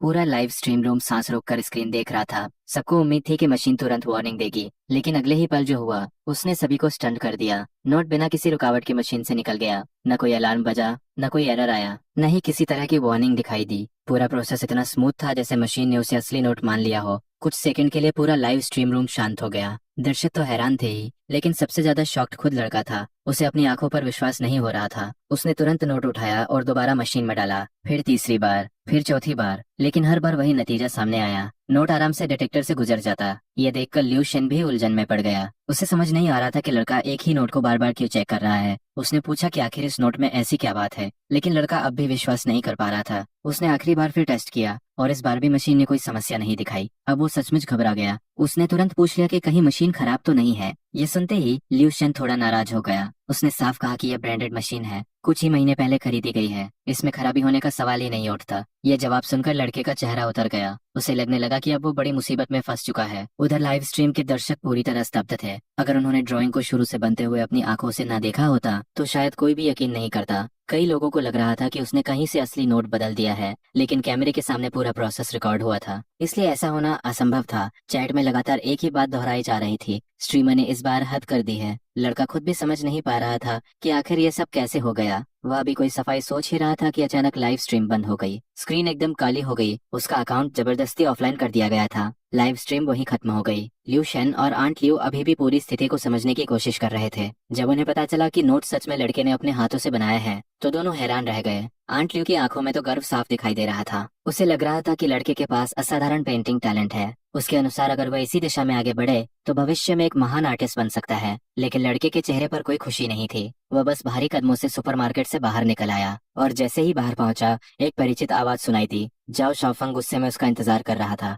उसे देखते ही उसने डांटना शुरू कर दिया। उसके मुताबिक लड़का कभी शांत नहीं बैठ सकता था, हर बार किसी नए तरीके से मुसीबत खड़ी कर देता था। यह देखकर लड़के ने बेबस होकर पूछा कि क्या इस बार कम से कम उसे घर लौटने दिया जाएगा, लेकिन इस सवाल का जवाब किसी के पास नहीं था। कुछ देर बाद वह एक बार फिर उसी परिचित इंटेरोगेशन रूम में बैठा हुआ था। सामने ली जैनबिंग गंभीर चेहरे के साथ मौजूद था। इस बार उसके चेहरे पर साफ थकान दिखाई दे रही थी। उसने व्यंग्य करते हुए कहा कि पहले हथियार बनाना काफी नहीं था, अब लड़का करेंसी भी बनाने लगा है। लड़के ने तुरंत अपनी सफाई देने की कोशिश की। उसने बताया कि उसका कोई गलत इरादा नहीं था, वह तो सिर्फ ड्राइंग कर रहा था। कागज भी उसने यूं ही उठा लिया था। उसे क्या पता था कि हाथ से बनाई हुई ड्राइंग सच में डिटेक्टर को पार कर जाएगी। लेकिन ली जियानबिंग इस बार बिल्कुल प्रभावित नहीं हुआ। उसने याद दिलाया कि 3 दिन की लाइव स्ट्रीम में लड़का 3 बार पुलिस स्टेशन पहुंच चुका है। अगर यही हल रहा तो शायद उसे वापस घर भेजने का कोई मतलब ही नहीं बचेगा, क्योंकि अगले दिन फिर उसे यहीं आना पड़ेगा। तभी अचानक लड़के के दिमाग में एक विचार आया। उसने झट से पूछा कि कहीं मनी डिटेक्टर ही खराब तो नहीं था, लेकिन उसकी बात पूरी भी नहीं हुई थी कि ली जियानबिंग ने जवाब दे दिया। उन्होंने पहले ही दूसरी मशीन से भी टेस्ट कर लिया था और हर बार नतीजा बिल्कुल वही आया, समस्या डिटेक्टर में नहीं थी। यह सुनते ही लड़का पूरी तरह निराश हो गया। वह सिर झुकाकर बैठ गया। उसे खुद समझ नहीं आ रहा था कि उसके ड्राइंग डिटेक्टर को कैसे धोखा दे सकती है। आखिर उसने मजाक में यह तक सोच लिया कि शायद अमेरिकी करेंसी की एंटी काउंटरफेटिंग टेक्नोलॉजी ही कमजोर होगी। यह सुनकर ली जियानबिंग लगभग हंस पड़ा। इतनी परेशानी के बीच भी लड़के की सोच उसे हैरान कर देती थी। आखिरकार उसने एक डॉक्यूमेंट निकाला, फिर उसे भरने और आधिकारिक रजिस्ट्रेशन पूरा करने को कहा। लड़के ने इस बार बिना बहस किए सब कुछ मान लिया। वह तेजी से फॉर्म भरने लगा। कुछ ही देर में सारी फॉर्मेलिटीज पूरी हो गई। इसके बाद ली जैनबिंग ने दस्तावेज समेट लिए, फिर शांत स्वर में कहा कि अब वो जा सकता है। लड़के ने मन ही मन लंबी सांस ली। 3 दिनों की मेहनत से बनाई गई कोई भी क्रिएशन उसके पास नहीं बची थी। सब कुछ किसी न किसी बहाने जब्त हो चुका था, लेकिन कम से कम इस बार उसे छोड़ा तो जा रहा था। उधर अपने ऑफिस में बैठे ली जियानबिंग ने उस हाथ से बनाई गई US$ बिल को फिर से देखा। उसके चेहरे पर हल्की मुस्कान उभर आई। उसके अनुसार अगर ये लड़का कभी गलत रास्ते पर नहीं गया तो भविष्य में जरूर कुछ बड़ा करके दिखाएगा। ऑफिस के अंदर बैठे अधिकारियों के बीच अब भी उसी हाथ से बनाई गई US$ बिल की चर्चा चल रही थी। उनके मुताबिक उन्होंने पहले कभी किसी इंसान को अपने हाथों से इतनी असली दिखने वाली करेंसी बनाते नहीं देखा था। सबसे हैरानी की बात यह थी कि वो नोट कई डिटेक्टर्स की जांच भी पार कर चुका था। ली जैनबिंग ने मेज पर रखी US$ बिल की तरफ देखा, फिर शांत स्वर में बताया कि उसने इस मामले की रिपोर्ट ऊपर भेज दी है। कुछ देर बाद वह इस सामान को संबंधित विभाग के पास पहुंचा देगा। उसी समय एक पुलिस अधिकारी तेजी से कमरे में आया। उसने बताया कि रिसर्च इंस्टीट्यूट से लोग पहुंच चुके हैं। यह सुनते ही ली जैनबिंग तुरंत खड़ा हो गया। उसने पीछे रखी अलमारी से एक फाइल निकाली और तेज कदमों से रिसेप्शन रूम की तरफ बढ़ गया। कमरे के अंदर एक मध्यवय व्यक्ति पहले से बैठा हुआ था। ली जैनबिंग को देखते ही वह खड़ा हो गया। उसने अपना परिचय, शन जिंगयान के रूप में दिया। वह रिसर्च इंस्टीट्यूट से आया था। उसका मुख्य उद्देश्य मामले की प्रगति जानना था। साथ ही वह अपने दिवंगत सहकर्मी के अवशेष भी वापस ले जाना चाहता था। इसके बाद दोनों के बीच मामले को लेकर बातचीत शुरू हुई। ली जैनबिंग ने अब तक की जांच का सार समझाया। जांच के अनुसार अपराधी ने रिसर्चर को निशाना बनाने से पहले किसी व्यक्ति से पैसे प्राप्त किए थे। पैसा भेजने वाला व्यक्ति चीन का था, लेकिन उसके पीछे कोई और भी मौजूद था और वह बेहद सावधान तरीके से काम कर रहा था। पुलिस का अनुमान था कि इस पूरे मामले के पीछे विदेशी ताकतों का हाथ हो सकता है, क्योंकि अपराधियों ने चीनी लोगों को सामने रखकर अपने असली उद्देश्य छिपाने की कोशिश की थी। ली जैनबिंग ने दृढ़ स्वर में कहा कि ऐसे गद्दार हमेशा मौजूद रहते हैं, लेकिन पुलिस उन्हें एक एक करके पकड़ती रहेगी। यह सुनकर शन जिंगयान ने सभी अधिकारियों का धन्यवाद किया। वह जाने ही वाला था कि अचानक उसकी नजर पास रखी एक रस्सी पर पड़ी। वह रस्सी विज्ञापन स्टैंड के नीचे रखी हुई थी। शायद कोई और व्यक्ति उसे नजरअंदाज कर देता, लेकिन शन जिंगयान अलग था। हाल ही में रिसर्च इंस्टीट्यूट एक विशेष केबल प्रोजेक्ट पर काम कर रहा था। इसी वजह से अब वो किसी भी तरह की रस्सी या केबल देखते ही उसका निरीक्षण करने लगता था। वह तुरंत नीचे झुका और रस्सी उठा ली। करीब से देखते ही उसके चेहरे का भाव बदल गया। उसे एहसास हुआ कि इस रस्सी की वीविंग स्ट्रक्चर काफी अलग थी। कम से कम उसने इससे पहले ऐसा डिजाइन कभी नहीं देखा था। उसने तुरंत ली जैनबिंग की तरफ मुड़कर पूछा कि ये रस्सी कहाँ से आई। ली जैनबिंग ने हंसते हुए बताया कि यही वह रस्सी है जिससे कल अपराधी को बांधा गया था। इसके बाद उसने कल की पूरी घटना संक्षेप में सुना दी। शन जिंगयान यह सुनकर काफी हैरान हुआ। उसे उम्मीद नहीं थी कि वही युवक फिर से इस मामले से जुड़ा निकलेगा। ली जैनबिंग ने सिर हिलाया। फिर उसने सुये के बारे में विस्तार से बताना शुरू किया। कैसे वो लगातार 3 दिनों तक अलग अलग कारणों से पुलिस स्टेशन पहुंचता रहा और कैसे हर बार किसी नई चीज से सबको हैरान कर देता था। बात करते करते ली जियानबिंग के चेहरे पर चिंता भी दिखाई देने लगी। उसके अनुसार सुये बहुत प्रतिभाशाली था, लेकिन उसे डर था कि कहीं दूसरे युवा भी उसकी नकल करने न लगे। अगर ऐसा हुआ तो काफी मुश्किलें पैदा हो सकती थी। यह सुनकर शन जिंगयान मुस्कुराया। उसके मुताबिक ऐसी प्रतिभा की नकल करना आसान नहीं होता। दूसरों को उसके जैसा बनने के लिए पहले उसकी क्षमता भी चाहिए। इसके बाद उसने रस्सी अपने साथ ले जाने की इच्छा जताई। वह उसे इंस्टीट्यूट में ले जाकर विस्तार से जांचना चाहता था, और अगर भविष्य में सुये उनसे संपर्क करना चाहे तो उसे सीधे उसके पास भेजा जा सकता था। उधर दूसरी तरफ सुये को इन सब बातों की कोई जानकारी नहीं थी। घर पहुंचकर उसने समय देखा। अब लाइव स्ट्रीम शुरू करने में काफी देर हो चुकी थी, इसलिए वह सीधे अपने वर्कशॉप में चला गया। वह कई दिनों से उस स्पेशल रोब को लेकर उत्सुक था। अब उसने फैसला कर लिया था कि इसके रहस्य को समझकर रहेगा। सिस्टम ने उसे कुछ बेसिक प्रिंसिपल जरूर दिए थे, लेकिन सिर्फ उन जानकारियों के सहारे पूरी तकनीक समझना उतना आसान नहीं था जितना उसने सोचा था। उसकी एक आदत थी, जब भी उसे कोई मुश्किल समस्या मिलती वह उसमें पूरी तरह डूब जाता था। या तो समाधान निकलता था या फिर वह खुद थक कर गिर जाता था। बीच का रास्ता उसके लिए कभी नहीं रहा। इसके बाद कई दिन लगभग बिना रुके बीत गए। वह दिन रात रस्सी के स्ट्रक्चर पर काम करता रहा। एक के बाद एक फॉर्मूलास बदलता रहा। 10 से भी ज्यादा बार कैलकुलेशंस और एडजस्टमेंट्स दोहराई गईं। आखिरकार सबसे कठिन हिस्सा पूरा हुआ। वह था मटेरियल का निर्माण। इसके बाद वीविंग, कोटिंग और बाकी जटिल प्रक्रियाओं पर काम शुरू हुआ। कई असफलताओं के बाद आखिर वह क्षण भी आ गया। उसके हाथ में अब बिल्कुल वैसी ही रस्सी थी जैसी उसने सिस्टम से प्राप्त की थी। उसे देखते ही उसके शरीर में राहत की लहर दौड़ गई। कई दिनों की मेहनत आखिर सफल हो चुकी थी। काम खत्म होते ही वह बिस्तर पर गिर पड़ा और लंबे समय बाद चैन की नींद सो गया। जब उसकी आंख खुली तो उसने सबसे पहले अपना फोन उठाया, फिर कई दिनों बाद अपने अकाउंट में लॉगिन किया। लेकिन लॉगिन करते ही वह चौंक गया। प्राइवेट मैसेजेस की संख्या इतनी ज्यादा थी कि स्क्रीन भर गई। लगभग हर कोई उसका हालचाल पूछ रहा था। कई लोगों को लगा था कि वह फिर से किसी बड़ी मुसीबत में फंस गया है। कुछ लोग उसे सावधान रहने की सलाह दे रहे थे। यहाँ तक कि किसी ने एक दूसरे ब्लॉगर का वीडियो भी भेजा था। उस वीडियो में कोई व्यक्ति हाथ से $US नाइफ बना रहा था और फिर उससे अलग अलग चीजें तैयार कर रहा था। यह सब देखकर सुये सिर्फ बेबस होकर सर हिला सका। उसे समझ नहीं आ रहा था कि इंटरनेट पर लोग आखिर क्या क्या कर रहे हैं। इसी दौरान उसने कमेंट्स पढ़ना शुरू किया। कई दर्शक हैरान थे कि वह इतनी जल्दी वापस कैसे आ गया। कुछ को पूरा यकीन था कि इस बार उसे कई सालों तक जेल में रहना पड़ेगा। कुछ लोग अब भी उसके असली अतीत के बारे में जानना चाहते थे, तो कुछ मजाक में उसे विदेश जाकर बिजनेस शुरू करने के प्रस्ताव दे रहे थे। इन सभी प्रतिक्रियाओं को देखकर सुये मुस्कुरा दिया। फिर उसने दर्शकों को जवाब देना शुरू किया। उसने साफ कहा कि वो जेल नहीं गया था, उसे सिर्फ संबंधित विभाग में रजिस्ट्रेशन करवाना पड़ा था। इसके अलावा पिछले कुछ दिनों से वो एक नए प्रोजेक्ट पर काम करने में व्यस्त था, इसी वजह से लाइव स्ट्रीम नहीं कर पाया। और सबसे आखिर में उसने एक बार फिर वही बात दोहराई। वह एक सम्मानित और कानून का पालन करने वाला नागरिक है। वह कभी कोई गैर कानूनी काम नहीं करता। लाइव स्ट्रीम में सभी लोग मजे से बातें कर रहे थे। तभी अचानक स्क्रीन पर एक रॉकेट गिफ्ट फूट पड़ा। यह देखते ही लड़के की आंखें चमक उठी। उसने तुरंत गिफ्ट भेजने वाले को धन्यवाद दिया और पूरे उत्साह के साथ कहा कि अगर कोई काम उसकी क्षमता में हुआ तो वह जरूर पूरा करेगा। तभी उस व्यूअर ने अपनी मांग सामने रखी। वह ड्रोन एंथुसियास्ट था। उसने पूछा कि क्या स्ट्रीमर अपने हाथों से एक ड्रोन बना सकता है। साथ ही वादा भी किया कि अगर ड्रोन बन गया तो वह एक और रॉकेट भेजेगा। ये सुनते ही लड़के के चेहरे पर और बड़ी मुस्कान आ गई। उसकी नजर में अब सामने वाला व्यूअर किसी साधारण फैन की तरह नहीं था, वह तो सीधे धन के देवता जैसा लग रहा था। उसने तुरंत पूछा कि आखिर वह किस तरह का ड्रोन चाहता है।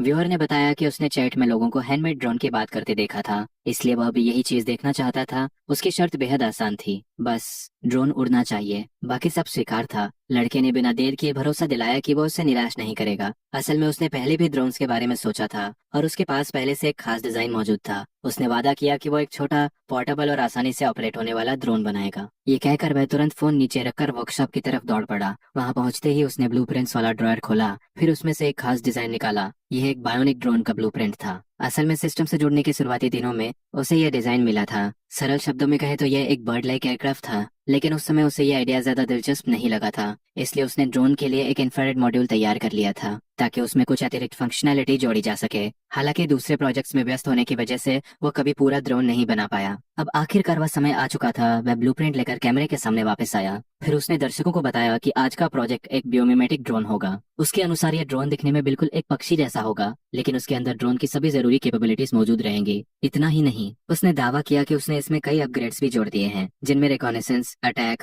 और स्टेल्थ जैसी फंक्शन शामिल है। पूरे ड्रोन का आकार लगभग 20 सेंटीमीटर रखा गया था और इसका बाहरी रूप वुडपेकर जैसा था। उसका मानना था कि ऐसे पक्षी आमतौर पर हर जगह दिखाई देते हैं, इसलिए कैमोफ्लेज और स्टेल्थ इफेक्ट और बेहतर रहेगा। साथ ही ड्रोन लगभग पूरी तरह साइलेंट भी होगा। लेकिन जैसे ही उसने ब्लूप्रिंट कैमरे के सामने दिखाया, पूरा लाइव स्ट्रीम रूम हंसी से भर गया। दर्शकों को ड्राइंग देखकर ज्यादा भरोसा नहीं हुआ। कई लोगों को लग रहा था कि ब्लूप्रिंट काफी अधूरा है। ऊपरी रूपरेखा तो थी, लेकिन अंदरूनी स्ट्रक्चर लगभग दिखाई ही नहीं दे रहा था। यहाँ तक कि रॉकेट भेजने वाला व्यूअर भी थोड़ा संदेह में पड़ गया। वो खुद ड्रोन्स का शौकीन था और उसके अनुभव के अनुसार इस तरह की ड्राइंग से कोई गंभीर प्रोजेक्ट नहीं बनता था। उसके हिसाब से शायद स्ट्रीमर सिर्फ लाइव स्ट्रीम का हाइप बनाने की कोशिश कर रहा था। आखिर अगर वह सच में इतना प्रतिभाशाली होता तो किसी नेशनल रिसर्च इंस्टीट्यूट में काम कर रहा होता। लेकिन फिर भी उसने उसे मौका देने का फैसला किया। उसने चैट में लिखा कि अगर ड्रोन उड़ गया तो वही उसके लिए काफी होगा। लड़के ने कमेंट्स पढ़े और मुस्कुराया। फिर उसने भरोसा दिलाया कि एक बार पेमेंट ले लेने के बाद वह कभी किसी को निराश नहीं करता। इसके बाद असली निर्माण कार्य शुरू हुआ। उसने अपने मिनिएचर मशीन टूल निकाली और ड्रोन की बॉडी बनाना शुरू कर दिया। धीरे धीरे फुसेलाज आकार लेने लगा। फिर उसने पंखों पर 2 स्पेशल मोटर्स इंस्टॉल किए। इन मोटर्स की मदद से ड्रोन पक्षियों जैसी उड़ान की नकल कर सकता था। इसके बाद उसने फ्लाइट मैकेनिज्म असेंबल किया और शुरुआती टेस्टिंग शुरू कर दी। अगले ही पल कुछ ऐसा हुआ जिसने सभी दर्शकों को चौंका दिया। उसके हाथ में मौजूद आधा अधूरा ड्रोन अचानक हवा में उठ गया। हालांकि प्रोजेक्ट अभी पूरा नहीं हुआ था, लेकिन वो पहले ही उड़ने लगा था। लाइव स्ट्रीम में बैठे दर्शक एकदम स्टंड रह गए। अब तक जो लोग मजाक उड़ा रहे थे वे भी चुप हो गए। सबको एहसास होने लगा कि शायद ये स्ट्रीमर सच में कुछ अलग है। लड़के ने हल्की हंसी के साथ ड्रोन को वापस नीचे उतारा। फिर वह घर के सिक्योरिटी कैमरा की तरफ बढ़ा। उसने उसे खोलना शुरू कर दिया, क्योंकि आज का प्रोजेक्ट जल्दी पूरा करना था और वह चाहता था कि दर्शक उसी दिन फिनिश्ड प्रोडक्ट देख सकें। इसलिए उसने अलग अलग डिवाइसेस के पार्ट्स इस्तेमाल करने का फैसला किया। उसने बताया कि यह HD कैमरा भी उसने खुद बनाया था और उसकी क्वालिटी बाजार में मिलने वाले कई कैमरा से बेहतर थी। दर्शकों ने भी इस फैसले पर कोई आपत्ति नहीं जताई। आखिर अगर वो कैमरा भी शुरू से बनाता तो लाइव स्ट्रीम घंटों और लंबी हो जाती। उधर दूसरी तरफ रिसर्च इंस्टीट्यूट में भी एक अलग कहानी चल रही थी। शेंजिंगन उस रस्सी को इंस्टीट्यूट में वापस ले आया था। शुरुआत में उसका इरादा सिर्फ एक साधारण परीक्षण करने का था, लेकिन जैसे जैसे जांच आगे बढ़ी पूरे लेबोरेटरी का माहौल बदलने लगा। क्योंकि देखने में साधारण लगने वाली उस रस्सी के आंकड़े चौंकाने वाले थे। चाहे टफनेस हो या टेंसाइल स्ट्रेंथ, दोनों ही सामान्य मानकों से कहीं ऊपर थे। रिपोर्ट देखते ही कई रिसर्चर्स की आंखें चमक उठी। उन्हें महसूस होने लगा कि शायद उनके हाथ कोई बेहद असाधारण मटेरियल लग गया है। रिसर्च इंस्टीट्यूट के अंदर उस रस्सी की टेस्टिंग लगातार जारी थी। जैसे जैसे डेटा सामने आ रहा था, रिसर्चर्स के चेहरे पर हैरानी बढ़ती जा रही थी। किसी ने तुरंत सवाल पूछा कि आखिर ये रस्सी आई कहां से है, क्योंकि इसके आंकड़े उनकी पिछली सभी टेस्ट सैंपल से कहीं बेहतर थे। शेंजिंगन ने बताया कि कुछ दिन पहले उसने यह रस्सी कैप्टन ली के पास देखी थी। उस समय उसे सिर्फ इसकी वीविंग टेक्निक थोड़ी अलग लगी थी, लेकिन उसने कभी नहीं सोचा था कि इसकी परफॉर्मेंस इतनी जबरदस्त होगी। यह सुनते ही सभी रिसर्चर्स और उत्साहित हो गए। उन्होंने फैसला किया कि टेस्टिंग तुरंत आगे बढ़ाई जाएगी। अब वे इसकी असली लिमिट जानना चाहते थे। इसके बाद लगातार नए टेस्ट शुरू हुए। टेंशन वैल्यू बार बार बढ़ाई जाती रही। 1 बार, 2 बार, 3 बार और फिर आंकड़े लगातार ऊपर चढ़ते गए। आखिर 8वीं बार टेंशन बढ़ाने के बाद रस्सी में टूटने के शुरुआती संकेत दिखाई देने लगे,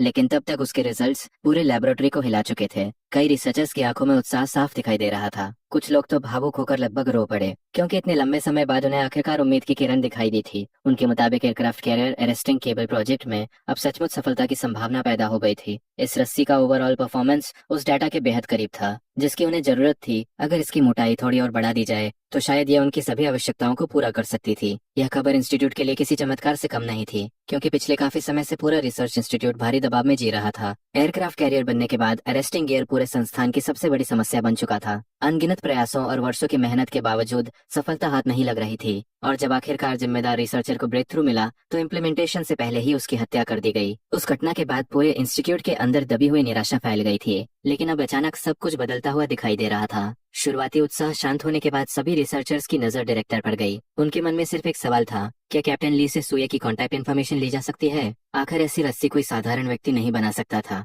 डायरेक्टर भी यही सोच रहा था। वह ली जैनबिंग को फोन करने ही वाला था कि अचानक उसे कुछ याद आया। उसने तुरंत अपना फोन निकाला, फिर एक लाइव स्ट्रीमिंग ऐप डाउनलोड किया। इसके बाद उसने सर्च बार में मास्टर सू टाइप किया और अगले ही पल उसे वही अकाउंट मिल गया। संयोग से उस समय सुये लाइव था। उधर दूसरी तरफ सुये का ड्रोन प्रोजेक्ट लगभग पूरा हो चुका था, लेकिन अब उसके सामने एक नई समस्या थी। ड्रोन के लिए आर्टिफिशियल फेदर्स उपलब्ध नहीं थे, इसलिए वह सीधे पड़ोसी के चिकन कूप में पहुंच गया। वहां से उसने कुछ चिकन फेदर्स उधार लिए, फिर उन्हें ड्रोन पर लगा दिया। इतना ही नहीं, उसने फेदर्स को हरे रंग में भी रंग दिया। उसके मुताबिक फिलहाल काम चलाने के लिए यही सबसे अच्छा विकल्प था। लेकिन जब दर्शकों ने फिनिश्ड अपीयरेंस देखी तो पूरा लाइव स्ट्रीम रूम एक बार फिर हंसी से भर गया। दूर से देखने पर ड्रोन ठीक लग रहा था, लेकिन पास से देखने पर उसका रूप काफी अजीब दिखाई देता था। कई लोगों ने मजाक उड़ाना शुरू कर दिया। कुछ दर्शकों का कहना था कि ये डिजाइन दुश्मनों को डराने के बजाय हंसा देगा, तो कुछ लोग चिकन फेदर्स देखकर लगातार चुटकुले बना रहे थे। लेकिन सुये बिल्कुल परेशान नहीं हुआ। उसने हंसते हुए सबको शांत रहने को कहा। फिर उसने घोषणा की कि अब टेस्टिंग का समय आ गया है। ये कहते हुए उसने रिमोट कंट्रोल उठाया और ड्रोन को एक्टिवेट कर दिया। अगले ही पल वो हरे फेदर्स वाला अजीब दिखने वाला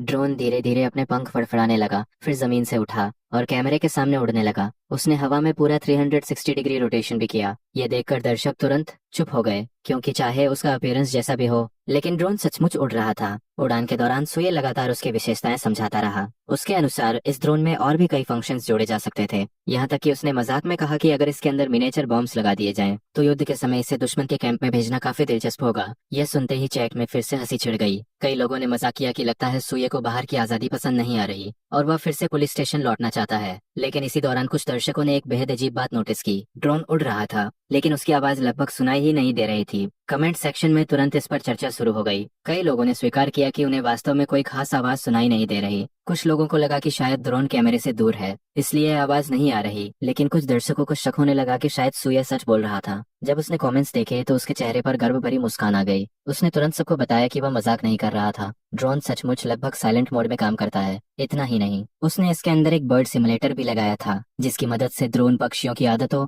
और मूवमेंट्स की नकल कर सकता था। यह साबित करने के लिए उसने रिमोट से ड्रोन का सिर घुमाया। अगले ही पल ड्रोन ने बिल्कुल किसी जीवित पक्षी की तरह अपना सिर घुमाया। हालांकि थोड़ी सी मैकेनिकल आवाज सुनाई दी, लेकिन वह इतनी रियलिस्टिक मूवमेंट थी कि दर्शक फिर से शॉक्ड रह गए। इसके बाद उसने इंफ्रारेड कैमरा मोड भी दिखाया और ड्रोन के विजन सिस्टम का प्रदर्शन किया। अब तक मजाक उड़ाने वाले लोग भी गंभीर हो चुके थे, क्योंकि ये प्रोजेक्ट उनकी उम्मीदों से कहीं ज्यादा एडवांस निकल रहा था। लेकिन तभी सुये ने एक और फीचर का जिक्र किया और अगले ही पल पूरे लाइव स्ट्रीम का माहौल फिर बदल गया। उसने मुस्कुराते हुए बताया कि यह स्टील वुडपेकर ग्रीन नाम का ड्रोन एक फ्री पावर सप्लाई मोड भी रखता है। इसके बाद सुये ने ड्रोन का एक और खास फीचर दिखाया। उसने बताया कि ये ड्रोन सोलर एनर्जी और विंड एनर्जी दोनों को तेजी से कलेक्ट कर सकता है। इसका मतलब था कि बैटरी लाइफ की चिंता लगभग खत्म हो जाती है। हालांकि यह बताते हुए उसके चेहरे पर थोड़ा अफसोस भी था। उसके अनुसार समय बहुत कम था, इसलिए वह सिर्फ बेसिक मैकेनिकल मूवमेंट्स तक ही पहुंच पाया था। अगर उसे एक महीना और मिल जाता तो वह पूरे सिस्टम को और ज्यादा स्मूथ और एडवांस्ड बना सकता था। लेकिन इतनी बात भी दर्शकों के लिए काफी थी।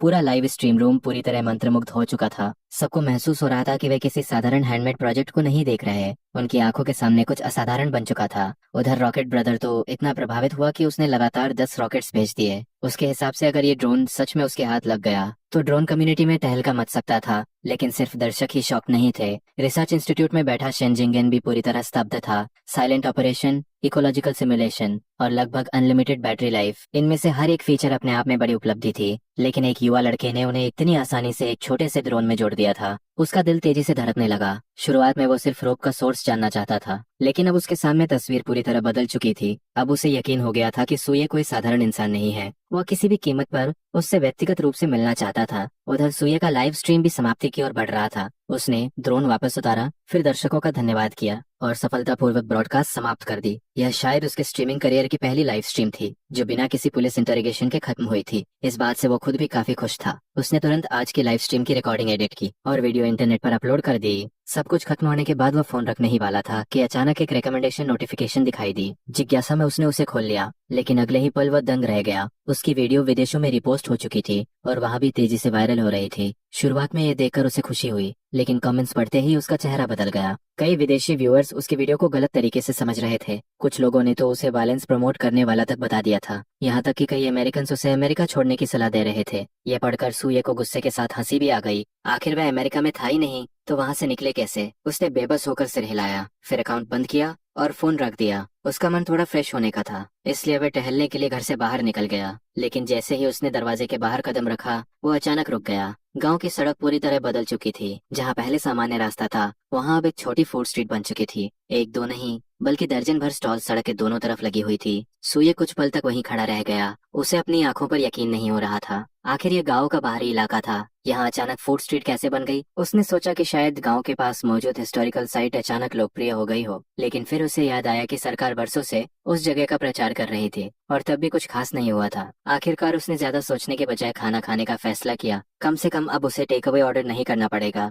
यह सोचकर वह उत्साह से एक स्टॉल पर पहुंच गया और 2 अंडे, सॉसेज, चिकन और स्पाइसी स्ट्रिप्स वाला जियन बिंगोजी ऑर्डर कर दिया। वेंडर ने तुरंत काम शुरू कर दिया, लेकिन कुछ अजीब था। जियन बिंग बनाते समय वह बार बार सूये की तरफ देख रहा था और उसकी हरकतें भी कुछ अस्वाभाविक लग रही थी। इसी दौरान सूये को अचानक एहसास हुआ, उसका चेहरा कहीं देखा हुआ लग रहा था। उसने सीधे पूछ लिया कि क्या वे पहले कहीं मिल चुके हैं। यह सुनते ही वेंडर थोड़ा घबरा गया। उसने जल्दी से जवाब दिया कि उसका चेहरा सामान्य लोगों जैसा है। शायद सूये ने किसी और को देखकर भ्रम कर लिया होगा। सूये ने इस बात को ज्यादा महत्व नहीं दिया। उसने खाना लिया और खाते खाते घर की तरफ लौट गया। लेकिन जैसे ही वह दूर गया, वेंडर ने राहत की लंबी सांस ली। असल में वह कोई सामान्य दुकान वाला नहीं था, वह हाल ही में भर्ती हुआ एक पुलिस अधिकारी था। कुछ दिन पहले ली जियनबिंग ने एक विशेष योजना बनाई थी। उस योजना के तहत सूये पर नजर रखने के लिए पुलिस वालों को अलग अलग भेष में आसपास तैनात किया गया था। अगर कोई संदिग्ध व्यक्ति उससे संपर्क करे या कोई असामान्य गतिविधि दिखाई दे तो तुरंत रिपोर्ट की जानी थी, और अगर काम अच्छा हुआ तो प्रमोशन मिलने की संभावना भी थी। इस मिशन में सिर्फ वही नहीं था, पुलिस स्टेशन की सफाई कर्मचारी, security guard,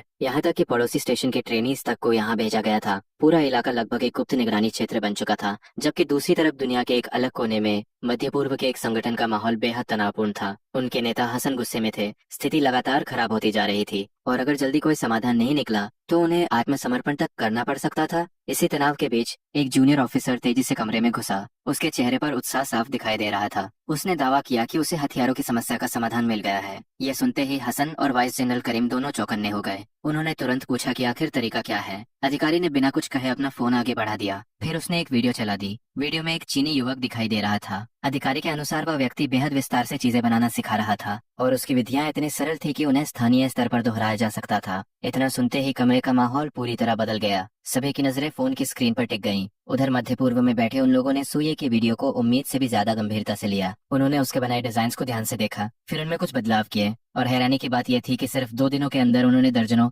simplified Gatling guns तैयार भी कर ली। उनके हिसाब से ये हथियार उनके पुराने होममेड वेपन्स के कहीं बेहतर थे। लेकिन इन सब बातों से सूर्य पूरी तरह अनजान था। उसे बिल्कुल अंदाजा नहीं था कि उसकी वीडियोस की वजह से दुनिया के दूसरे हिस्सों में भी बदलाव शुरू हो चुके हैं। उसका पूरा ध्यान इस समय सिस्टम पर था। पिछले कुछ दिनों की लगातार लाइव स्ट्रीमिंग और क्राफ्टिंग की वजह से उसकी मैनुअल क्राफ्टिंग स्किल्स एक बार फिर बढ़ गई थी। अब सिस्टम उसके लिए लगातार नई नई टेक्नोलॉजीज अनलॉक कर रहा था। हालांकि शुरुआत में उसे सिर्फ ब्लूप्रिंट्स मिलते थे, लेकिन जैसे जैसे वह उन ब्लूप्रिंट्स को असली प्रोडक्ट्स में बदलता जाता, उसकी क्राफ्टिंग लेवल और ऊपर जाती जाती, और उसी के साथ सिस्टम के रिवॉर्ड्स भी बेहतर होते जाते। कभी एडवांस टेक्नोलॉजीज मिलती तो कभी अचानक किसी बड़े रिवॉर्ड पैकेज का ड्रॉप हो जाता, बिल्कुल वैसे ही जैसे उसे पहले डुअल ब्लेड्स मिली थी। और इस बार जो ब्लूप्रिंट अनलॉक हुआ था वह पहले से भी कहीं बड़ा था। इसी वजह से सूर्य पूरी रात उत्साह में सो नहीं पाया। उसने रात भर मटेरियल्स तैयार किए, क्योंकि वह अगले दिन अपने व्यूअर्स को एक बड़ा सरप्राइज देने वाला था। अगली सुबह वह हमेशा की तरह लाइव स्ट्रीम पर आ गया, लेकिन इस बार उसके बोलने से पहले ही चैट सेक्शन पागल हो चुका था। हर कोई अपनी अपनी मांग रख रहा था। कोई 9 ड्रैगन्स शवल पाम बनवाना चाहता था, कोई बीस्ट हेड, तो कोई रोबोट। पूरा कमेंट सेक्शन लगातार उड़ रहा था। सूर्य ने हाथ उठाकर सबको शांत करने का इशारा किया, फिर मुस्कुराते हुए बताया कि आज वो कोई छोटी मोटी चीज नहीं बनाने वाला। आज का प्रोजेक्ट एक बड़ा प्रोजेक्ट होगा। इसके बाद उसने कैजुअली पूछा, अगर वह एक टैंक बनाए तो कैसा रहेगा। उसकी बात सुनते ही पूरा लाइव स्ट्रीम कुछ सेकंड के लिए शांत हो गया, जैसे सभी व्यूअर्स का दिमाग रुक गया हो। लेकिन अगले ही पल कमेंट सेक्शन फट पड़ा। हर तरफ डिस्बिलीफ और शॉक था। लोगों को लगा कि इस बार सूर्य हद से ज्यादा बड़ा चढ़ाकर बोल रहा है। आखिर तंक कोई खिलौना नहीं था। कई व्यूअर्स को यकीन ही नहीं हुआ कि वह ऐसा दावा कर सकता है। तब सुये ने तुरंत सफाई दी। उसने कहा कि लोग गलत दिशा में सोच रहे हैं, वह कोई असली मिलिट्री टैंक नहीं बना रहा, यह सिर्फ एक हैंडमेड आर्ट प्रोजेक्ट होगा, इसलिए किसी को चिंता करने की जरूरत नहीं है। यह कहकर उसने बताया कि सारी सामग्री वह पिछली रात ही तैयार कर चुका है और अब काम शुरू होने वाला है। लेकिन जैसे ही वह काम शुरू करने वाला था, मुख्य दरवाजे पर दस्तक सुनाई दी। ठक ठक ठक। यह आवाज सुनते ही उसका दिल धक से रह गया। एक पल के लिए उसे लगा कि कहीं फिर कोई मुसीबत तो नहीं आ गई, लेकिन जब उसने समय देखा तो थोड़ा हैरान हुआ। अगर कोई अधिकारी आता भी तो इतनी जल्दी पहुंचना मुश्किल था। ये सोचकर वह दरवाजे की तरफ गया और सावधानी से दरवाजा खोल दिया।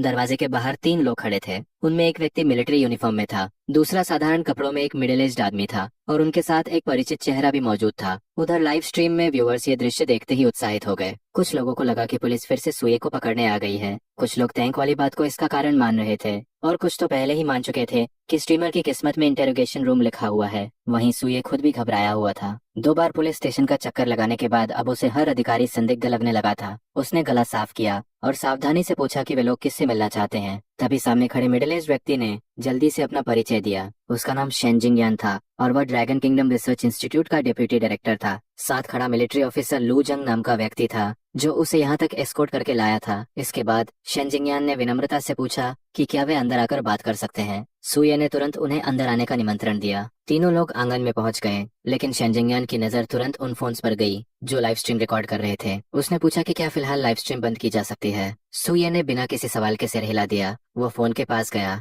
दर्शकों की चीखती हुई कमेंट्स को देखा और बिना कुछ समझाए सीधा लाइव स्ट्रीम बंद कर दी। इसके बाद शेनजिंग यान ने अपना हैंडबैग खोला और उसमें से एक रस्सी निकाली। जैसे ही सुये ने उसे देखा, वह तुरंत पहचान गया, वह वही स्पेशल रोप थी। शेनजिंग यान ने सीधे पूछा कि क्या यह रस्सी भी उसी ने अपने हाथों से बनाई थी। सुये कुछ क्षण चुप रहा, फिर उसने सिर हिला दिया। यह जवाब सुनते ही शेनजिंग यान मुस्कुरा उठा। अब उसे पूरा यकीन हो गया था कि वह सही व्यक्ति के पास आया है। फिर उसने अगला सवाल पूछा, क्या सुये इसी रस्सी को थोड़ा और मोटा बनाकर तैयार कर सकता है। यह सुनते ही सुये ने राहत की लंबी सांस ली। उसे लगा था कि कोई बहुत बड़ी समस्या आ गई है, लेकिन बात सिर्फ रस्सी की थी। वो लगभग शिकायत करते हुए बोला कि अगर बात सिर्फ इतनी थी तो पहले ही बता देना चाहिए था। उन्होंने उसे बेवजह डरा दिया। यह देखकर शेनजिंग यान हंस पड़ा। फिर उसने विस्तार से बताना शुरू किया कि यह रस्सी आखिर किस काम के लिए चाहिए। जैसे जैसे वह समझाता गया, सुये की आंखें बड़ी होती चली गईं। जब उसे पता चला कि यह aircraft carrier arresting cable project से जुड़ा हुआ है तो वह पूरी तरह स्तब्ध रह गया। उसे यकीन ही नहीं हुआ। उसने अविश्वास से पूछा कि क्या वे सच में एयरक्राफ्ट कैरियर की बात कर रहे हैं, लेकिन इस बार जवाब शेनजिंग यान ने नहीं दिया। ली जैनबिंग ने आगे बढ़कर उसे डांट दिया। उसके मुताबिक क्या कोई डिप्टी डायरेक्टर इतनी दूर सिर्फ मजाक करने आएगा। यह सुनकर सुये थोड़ा शर्मिंदा हो गया। उसे एहसास हुआ कि उसने कुछ ज्यादा ही प्रतिक्रिया दे दी थी। उसने सिर खुजाया। फिर अचानक उसे कुछ याद आया। उसने दोबारा पूछा कि उन्हें रस्सी सिर्फ मोटी चाहिए, सही कहा ना। सुये ने बिना किसी हिचकिचाहट के हामी भर दी। उसने बताया कि पिछली बार जो मटेरियल्स तैयार किए थे वे अभी भी उसके पास मौजूद हैं। अगर सिर्फ मोटी रस्सी बनानी है तो वह तुरंत काम शुरू कर सकता है। यह सुनते ही शेनजिंग यान की खुशी छिपाए नहीं छिप रही थी। उसे उम्मीद थी कि काम हो जाएगा, लेकिन इतना आसान और तेज होगा ये उसने नहीं सोचा था। उसने तुरंत भरोसा दिलाया कि अगर रस्सी टेस्ट स्टैंडर्ड्स पर खरी उतरी तो सुये को सम्मान और रिवॉर्ड दोनों जरूर मिलेंगे। लेकिन सुये ने हाथ हिलाकर बात टाल दी। उसके लिए यह कोई बड़ी बात नहीं थी। उसके अनुसार वह सिर्फ एक रस्सी ही तो बना रहा था। इसके बाद वह सभी को अपने वर्कशॉप के अंदर ले गया। वहां पहुंचकर उसने वीविंग मशीन निकाली और नई रस्सी तैयार करने की तैयारी शुरू कर दी। शेनजिंग यान कुछ पल झिझका, फिर उसने धीरे से पूछा कि क्या वह इस पूरे प्रोसेस की वीडियो रिकॉर्डिंग कर सकता है। सुये ने तुरंत अनुमति दे दी। उसके अनुसार ये कोई सीक्रेट टेक्नोलॉजी नहीं थी। रस्सी की वीविंग टेक्निक खास जरूर थी, लेकिन बहुत मुश्किल नहीं थी। असल चुनौती मटेरियल्स तैयार करने में थी और उन मटेरियल्स को परफेक्ट करने में उसे लगभग 1 हफ्ता लग चुका था। यह कहते हुए वह काम में जुट गया। उधर शेनजिंग यान लगातार रिकॉर्डिंग करता रहा। शुरुआत में उसे लगा था कि शायद कोई बेहद जटिल वीविंग प्रोसेस देखने को मिलेगी, लेकिन कुछ देर बाद उसका ध्यान दूसरी तरफ जाने लगा, क्योंकि सुये जिस सहजता से काम कर रहा था वह किसी साधारण क्राफ्ट्समैन की बात नहीं थी। सुये लगातार काम करता रहा। उसके लिए यह बस एक सामान्य प्रक्रिया थी, लेकिन शेनजिंग यान की नजरें धीरे धीरे और गंभीर होती जा रही थी। इस बार रस्सी मोटी बनानी थी, इसलिए वेविंग की गति थोड़ी धीमी थी। फिर भी ज्यादा समय नहीं लगा। कुछ ही देर बाद लगभग 50 सेंटीमीटर लंबी नई रस्सी तैयार हो गई। शेनजिंग यान ने तुरंत उसे हाथ में उठा लिया। उसके चेहरे पर उत्साह साफ दिखाई दे रहा था। उसने सुये का धन्यवाद किया और बताया कि वह इसे तुरंत इंस्टीट्यूट ले जाकर टेस्ट करवाएगा। जैसे ही रिपोर्ट आएगी वह सुये को परिणाम बताएगा। उसके अनुसार इस मदद की कीमत बहुत बड़ी थी, लेकिन सुये ने फिर वही जवाब दिया, अगर भविष्य में किसी और चीज की जरूरत हो तो बेझिझक उसके पास आ सकते हैं। यह सुनकर शेन जिंगयान और भी प्रभावित हुआ। उसने सावधानी से रस्सी को अपने बैग में रख लिया। इसके बाद उसकी नजर अचानक दूसरे विषय पर गई। उसे कल वाला ड्रोन याद आ गया, वही ब्योमिमेटिक ड्रोन जिसने उसे पूरी रात सोचने पर मजबूर कर दिया था। उसने पूछा कि क्या वह उसे करीब से देख सकता है। सुये को समझ नहीं आया कि उसमें देखने जैसा क्या था। फिर भी वह घर के अंदर गया और वो पैकेज उठा लाया जिसे वो शिपिंग के लिए तैयार कर चुका था। उसके अंदर वही ड्रोन रखा था जिसे वह खुद काफी बदसूरत मानता था, लेकिन शेन जिंगयान और लू जिंग के लिए वो बिल्कुल अलग चीज थी। दोनों ने ड्रोन को बहुत ध्यान से देखना शुरू किया, यहाँ तक कि अब तक चुप रहने वाला लू जिंग भी आगे आ गया। काफी देर निरीक्षण करने के बाद शेन जिंगयान ने पूछा कि क्या ड्रोन में अभी भी वे सभी फंक्शंस मौजूद हैं जो लाइव स्ट्रीम में दिखाए गए थे। सुये ने सहजता से सिर हिला दिया। फिर उसने अपनी कमियों के बारे में बताना शुरू कर दिया। उसके अनुसार उसकी वर्तमान लेवल अभी पर्याप्त नहीं थी, इसलिए कई एडवांस्ड फंक्शंस वो जोड़ नहीं पाया। अगर वह एक परसेप्शन मॉड्यूल बना पाता तो drone automatic obstacle avoidance, route planning और टारगेट जजमेंट जैसी कैपेबिलिटीज हासिल कर लेता। और अगर उसमें माइक्रो अटैक मॉड्यूल भी जोड़ दिया जाता तो पूरा सिस्टम लगभग परफेक्ट हो जाता। ये कहते हुए उसने अफसोस से सिर हिला दिया, लेकिन उसकी यह बात सुनकर शेन जिंगयान और लू जिंग पूरी तरह स्तब्ध रह गए। दोनों कुछ क्षणों तक बोल ही नहीं पाए। विशेष रूप से लू जिंग की नजरें बदल चुकी थी। उसके मन में सिर्फ एक विचार घूम रहा था,